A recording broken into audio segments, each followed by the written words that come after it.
Welcome to this little forum for Polaris School and Centre. I'm Julie Legal-Brodeur. I'm one of the founders of Polaris School and Centre, and we have two wonderful parents with us today to answer questions about their experience at the school. Safa and Leah, I'll let you introduce yourselves. Sure. My name is Leah Kogan, and I have two little boys at the school, Ezra, who's in the grade 1-2 class, and Milo, who's in the kindergarten class. And my name is Safa, and I have my daughter Nabawa, who was in kindergarten last year and will be in kindergarten again this coming year. So tell me, each of you, why did you choose Polaris?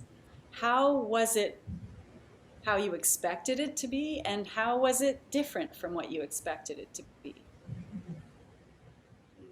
Yeah, for me, while I was thinking about kindergarten for Nabawa, I was really looking for spaces that not only emphasize or appreciate play, but also raise the status of play as the most important thing children should be doing. So there's a difference between saying we do play-based instruction and saying we let children play. There's a very big difference between these two things. And so it was very clear to me in my first encounter with Miss Yasmin and coming into the kindergarten classroom that play is the most important thing. And I appreciate the preservation of that in our times, especially when a lot of different schools and kindergartens claim that they use play, but it's not a use. It's a state of being, and it's a right, and it's a need, and it deserves this level of preservation. So that's why I chose Polaris, because it's very true to that. Of course, within structure and holding of children. And just to add, how was the school what you expected, and how was it different than you expected? I would say that it definitely met my expectations in terms of play and more. And I think what I appreciated was also that there didn't need to be a stated outcome in any of our conversations or discourse with the teacher or with the parents, that it's not see what play leads to, but that you could just witness their holistic all around growth and understand that that is because they're being allowed to play for extended periods of time. And was there something about the school that was different than you had expected? Unfortunately, the interruptions of COVID and the shutdowns have made it difficult to have longevity in order to reach, I think, these perhaps points of inquiry on my part, like, oh, I'm noticing something I have a question about. But overall, I believe that it met my expectations and more in that regard. And Leah? Yes, so we came to Polaris a little differently.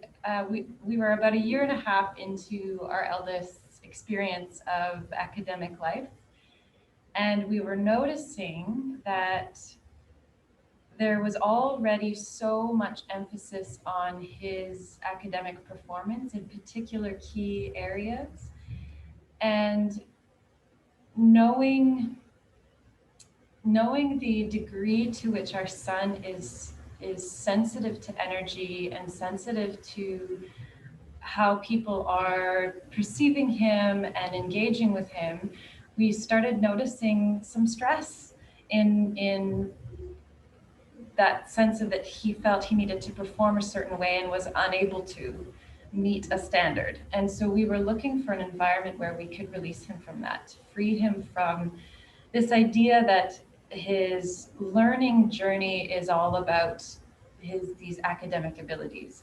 And so we found Polaris, and we, through the literature, felt like this was a really important avenue of exploration for us.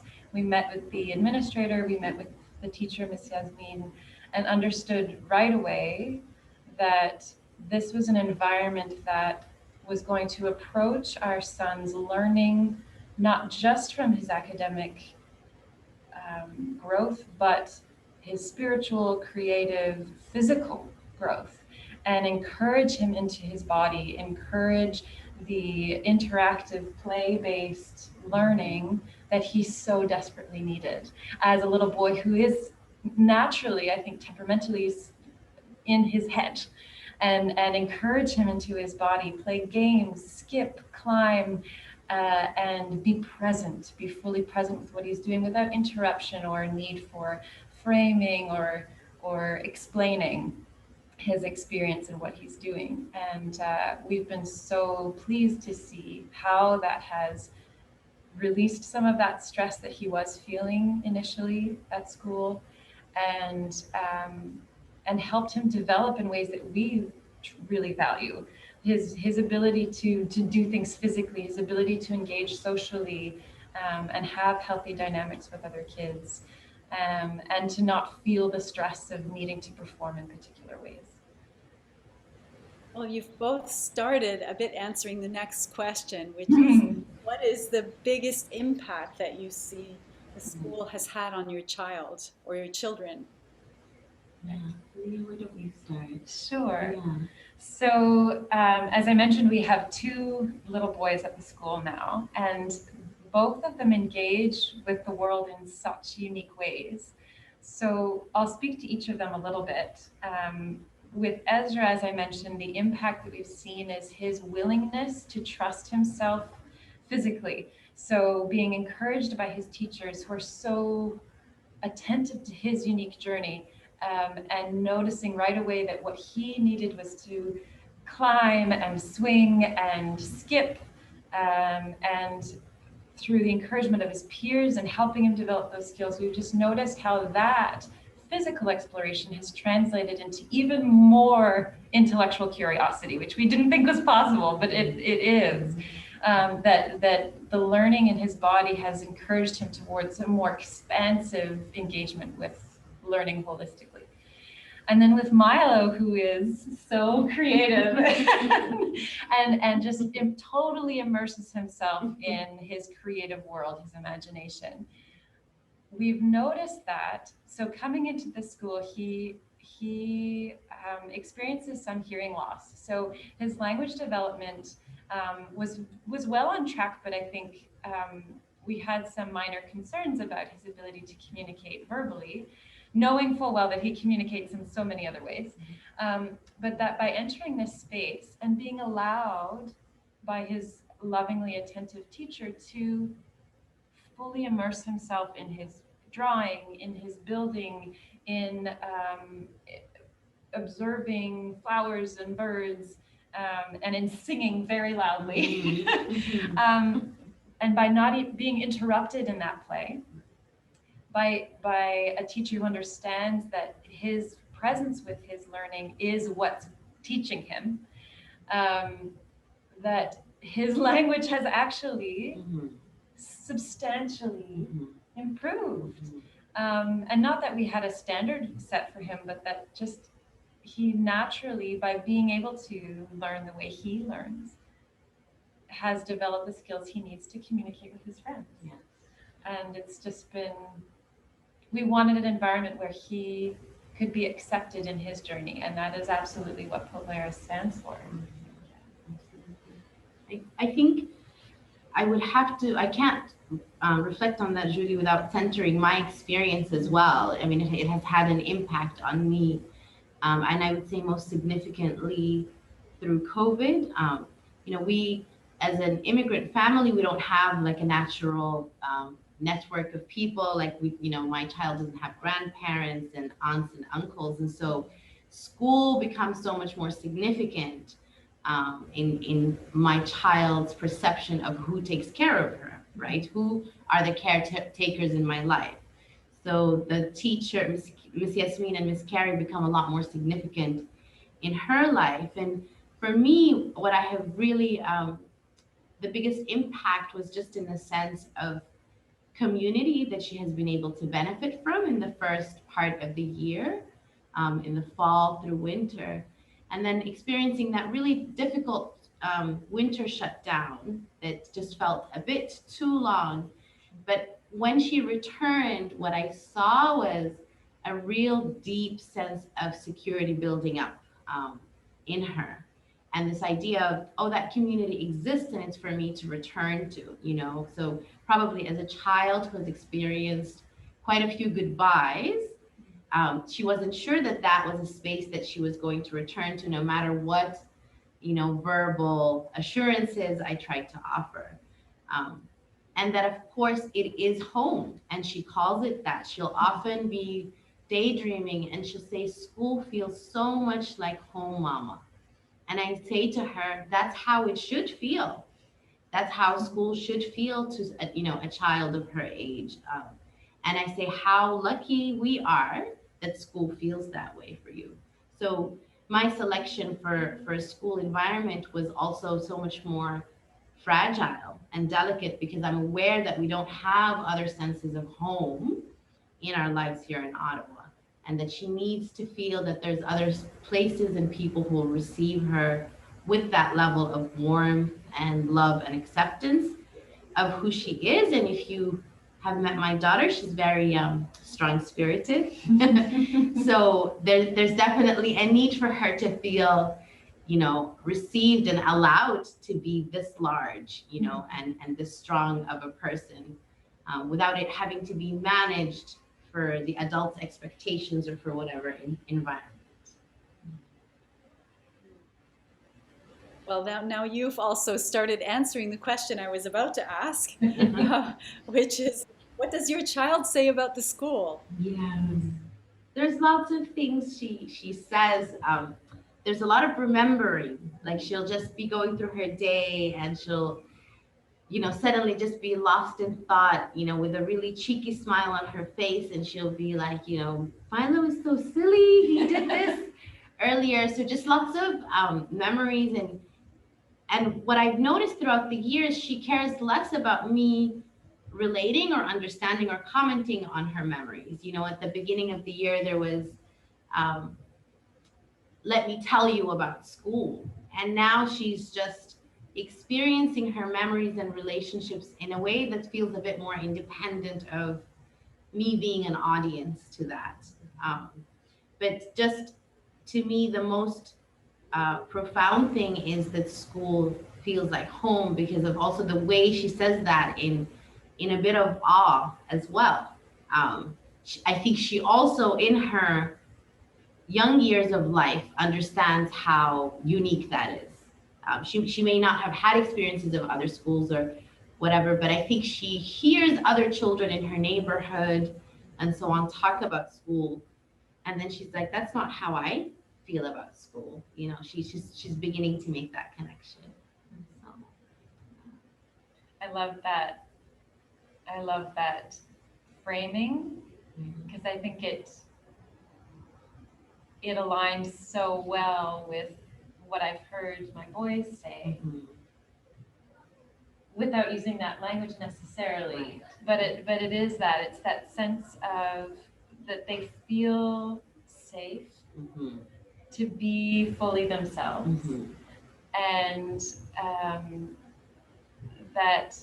that is a huge part of that is what the teachers set for them as a container, as a space of freedom, of inner work and curiosity.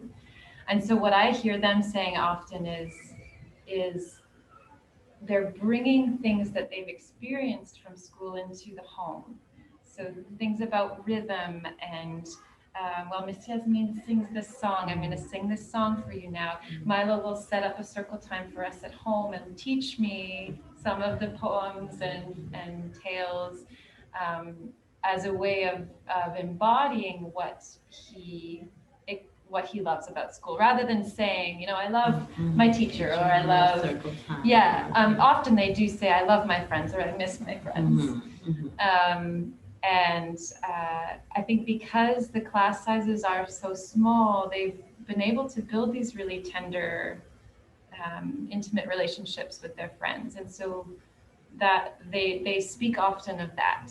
Or they'll set up a chair and say, Nabao is sitting here, kind of conjuring their friends into other areas of their life, which to me is demonstrating how deeply known they feel when they're here, that they want to bring it all with them.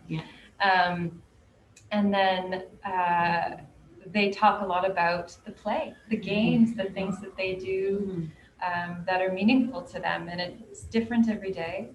And then sometimes they talk about and they bring home some challenging things that were said or experienced that they want to work out. And that's a natural, I think it's a good sign that they feel comfortable doing that, because it means that whatever they experienced at school leaves enough space for them to do that inner work, that processing. But yeah, at the end of the day, I think what they say about the school is they love it. They like coming here. They love their teachers. They love their friends, and are excited about what they're doing. Yes, and I think we forget, because we, you know, in a way we're so privileged in receiving this, but they feel so seen and heard. You know, she feels completely seen and heard. There's no kind of, and I think that's an experience of many parents, is oftentimes you receive your child at the end of the day, and ultimately the way they feel is that they didn't get enough attention, right? You can't put that into words, but as a parent, you know it. You feel that heaviness, and I've never felt that ever with Nabawa. So no matter whether it was a challenging day or a tiring day, she was completely seen and heard and tended to. You know, there may be more processing to do, there may be rest that's needed. It may have been a naturally hard day, but that was acknowledged and given support.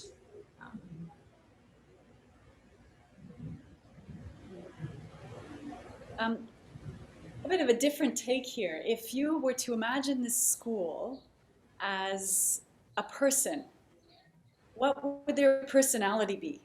What would they look like? What would their personality be? How would they behave? I love this question, because I do feel that the school in a way is personified in our lives, as this kind of this guide, or this kind of safe hug. I think I would say present is one of the key traits of this person. Yes.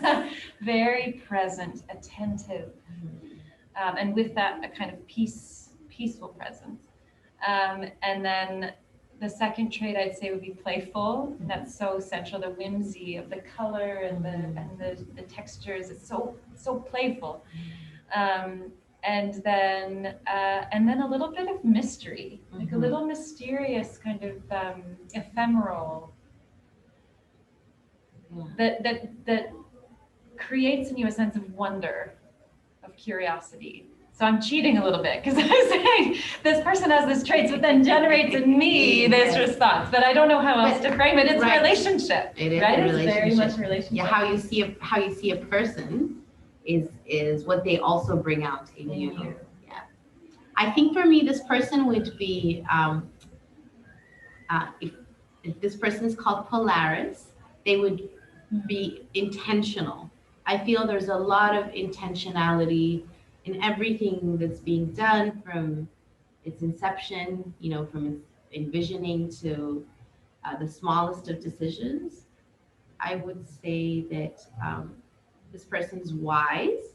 I feel that there's a lot of wisdom in the teachers, in the parent community, and our core administrator, and that people bring all of their different kinds of wisdom into the school. So I think collectively, this person is very wise and also dynamic. There's a newness to Polaris, and there's an earnest effort to build new culture. We're not simply trying to start a school that is aiming to represent a certain something to the outside world, and you'll even see that reflected in the priorities of how our school is built. When you come to the school, we may not be immediately noticeable, but our classrooms are these amazing nests and oases. So I feel that's very reflective of how the school works from the inside out. And I really appreciate that there isn't a rush to look a certain way or to meet a certain expectation, but to say we're trying to really build our own culture, and it may not look immediately accessible or understood to everybody, but we will get there in time. So that's the mystery component, I think, is that you have to come in to understand what the priorities are, and what's important to the school. And could you describe from your point of view, what the values of the school are, and what the values of the families and the community in the school are? This is in your own words, of course, in your own. Sure.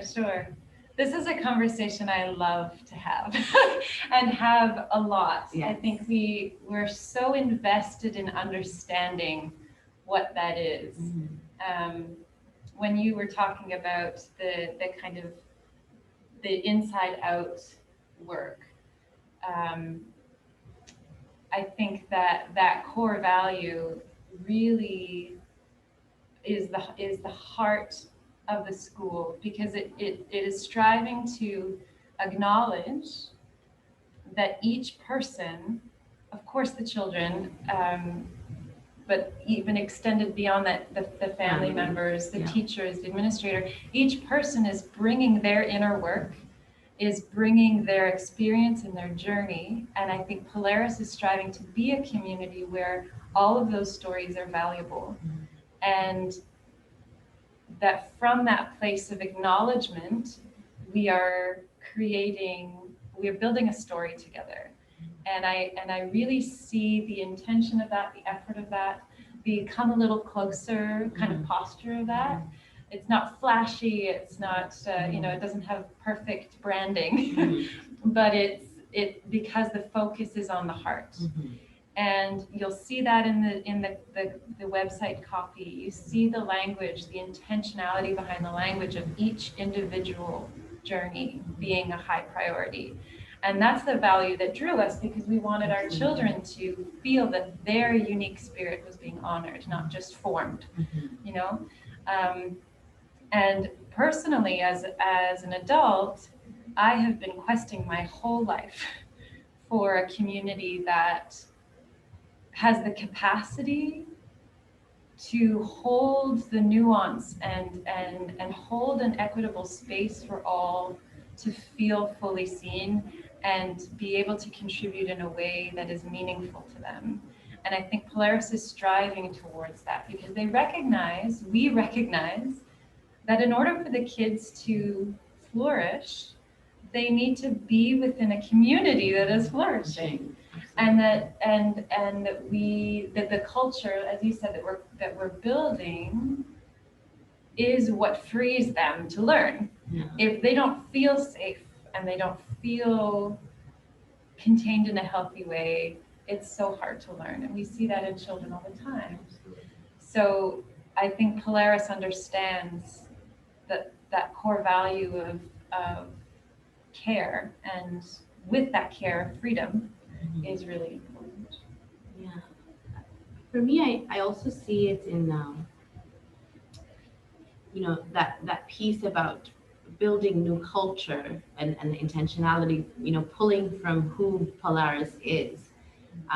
Most significantly, our financial adjustment model, that's not, that to me speaks volumes of the value of the values of the school, because it's really embracing challenge, and it's embracing, and it's acknowledging also just the challenges that exist in a lot of Waldorf schools in terms of accessibility for families, and therefore, you know, ultimately meeting the aim of having um, a society that is self-renewing and is aiming towards something better, and to stop and say that can't be done unless truly everybody has access, is a very big stance. That's a very big stance. It's not about saying we're allowing these people in. Once they've joined the school, we can give them bursaries. Um, there's no passing. It's truly all are welcome, because in order for us to build new culture, we all need to get into it and challenge each other and figure out a way to build new culture. Um, there's no let's wait and see, right? Which is what a lot of institutions do. Let's wait and see um, if we can absorb all kinds of people. And Polaris has said there is no waiting and seeing. We have to be, that has to be a part of our process. I actually this is totally off topic, but I was looking at how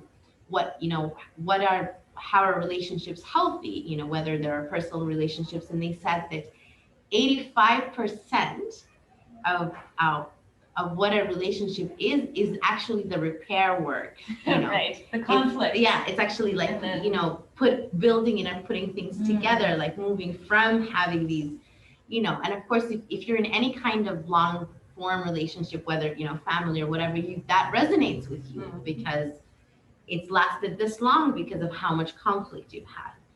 And I feel that even though in many ways, of course, Polaris is fragile, where we started new and we started in this challenging COVID climate, but there's a real intentionality about saying we have to make this work, and there's no sweeping under the rug. So I feel that these values are there, where we're trying to map out the ways to do that and to move forward. And if, again, I have full trust that once we are allowed to come together again in a more consistent way, simply just by bringing our children to school, we will be making headway in that direction. Because the fact that we're having these conversations in this challenged climate also speaks volumes, right? We have physically met each other not 20 times, but yet we've had so many deep conversations this year. So I think it speaks to the mirroring of that value. Well, thank you for answering all the questions. And just to answer what you were saying, I think one of the very core values that we had in all the years leading up to founding Polaris was the absolute necessity of cultivating healthy relationships. It was one of the pillars that we had, because we saw that a school is meaningless in what it gives children if there aren't healthy relationships. And that's relationships, parents and teacher, obviously, parents and children, children and teacher, all of these different levels, and administration and teachers and board and teachers and parents, and all these levels of relationship need to be carried as something meaningful. and as something that matters, because anything sour along the way affects everybody else.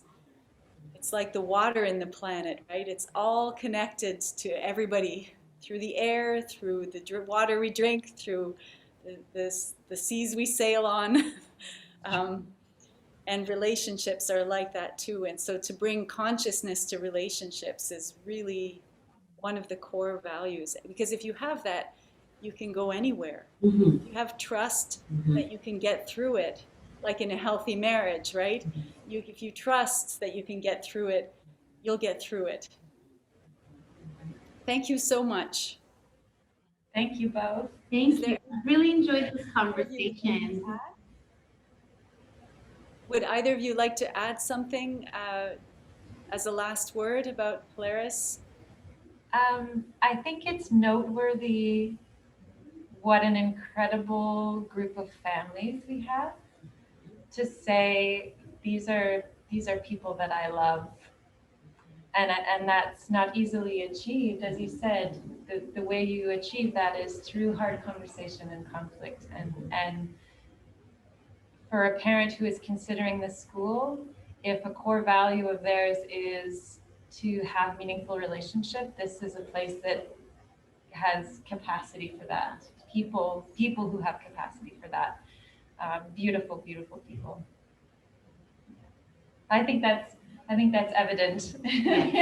Thank you, Leah. Thank you. I'll take that as a direct compliment to me. Please do. But I don't have anything to second what Leah said. I think for me, it's I brought my child and she was having a great experience. But then once I saw what's behind that, there's the children in her class. Who are they? Who are their families? I started to feel investment, a natural sense of investment. So we invite you to come along and to join us.